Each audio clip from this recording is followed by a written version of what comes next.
এই অবস্থা। তো যাই হোক, এইরকম ভাবে তখন দেখলেন মা যশোদা তুরন্ত কি করলেন, মা যশোদা কৃষ্ণকে নামিয়ে দিলেন, নামিয়ে দিয়ে রক্ষা করতে গেলেন ওই দুধকে। কৃষ্ণ রেগে গেলেন যে মা তুমি আমার থেকে তোমার ওই দুধটা বড় হলো। মা আরে তোমার ঘরে কি আমি কমা দিয়েছি, কম দিয়েছি? নবলক্ষ ধেনু, কত দুগ্ধ, দধি, মাখন, ছানা, পনির। আরে মা পরে তো ওটা তুমি রেডি করতে পারবে, তুমি মা আমাকে সেবা দাও, তুমি আমাকে সেবা দাও।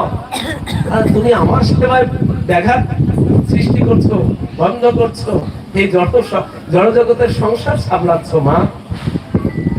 আরে মা এই সংসার তো তুমি কত জন্ম জন্মান্তর ধরে করেছো, কিন্তু এখন তুমি আমার সংসার করো, কৃষ্ণের সংসার করো, কৃষ্ণ আমাকে তুমি সময় দাও।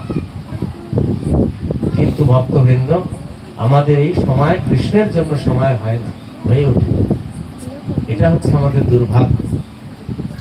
সেই জন্য কৃষ্ণ কি করলেন, দাঁড়াও মা, এই সকাল থেকে তুমি এই তোমার ওই দধির ভাণ্ড নিয়ে পড়ে আছো না, সকাল থেকে, আর সেটা তুমি মনে করছো তুমি আমার জন্য করেছো, আমার জন্য করতেছো।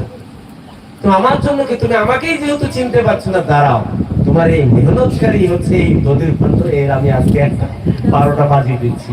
ঠিক আছে? কৃষ্ণ কি করলেন, পাশেই দেখলেন একটা মা যেহেতু ওইদিকে চলে গেছে, আর কৃষ্ণ কি করছেন, ওই ইট পার্কে যাই একটা কিছু পাথর মাথর পেয়েছে, একদম ভেঙে দিলেন, চুরমাচার করে।